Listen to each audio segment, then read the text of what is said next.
Is there a Taylor Swift song that Dexter Morgan particularly enjoys?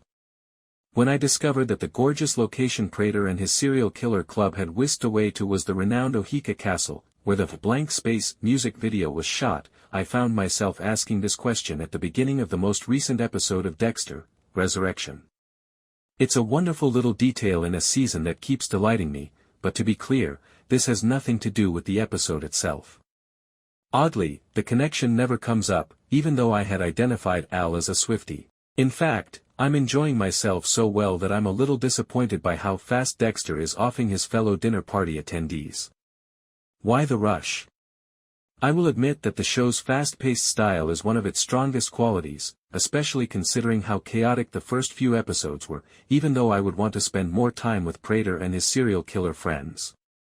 We resume where we left off, with Dexter, Prater, Charlie, Al, and the unexpected second Gareth in the castle following the spontaneous helicopter journey that concluded the previous episode. We never find out, but it's likely that one of the Gemini twins has a different name.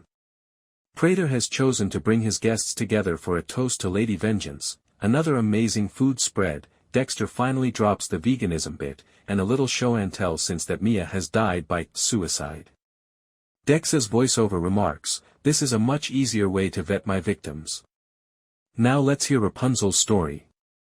It should come as no surprise that the story is much more disagreeable than the original Brothers Grimm story. Before telling her corpse, Pop says it's time for a haircut. Al plays a video of himself laughing while strangling a ponytail jogger for the other people to watch. You could forget that Dexter is a murderer because he is so repulsed. He will have to stay alive, which means making his own presentation, in order for all of these individuals to perish.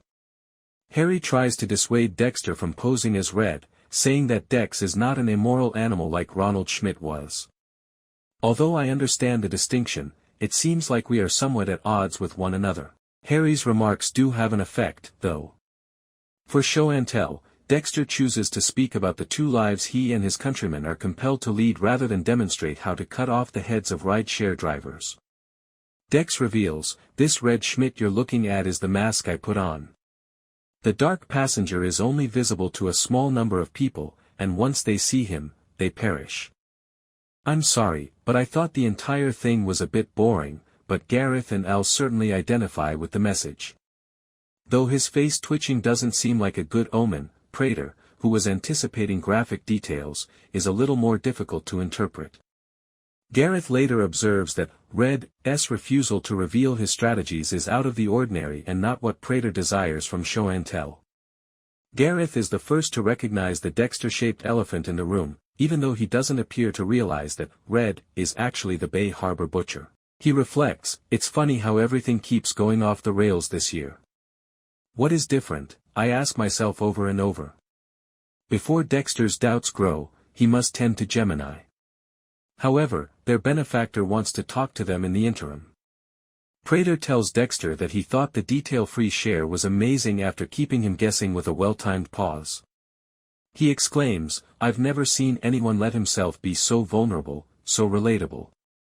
Prater shares his own complicated beginning story after being inspired by Dex's unheard-of candor. Prater started writing letters to Cooper Morris, the drunk driver who killed his parents, after they died in an automobile accident.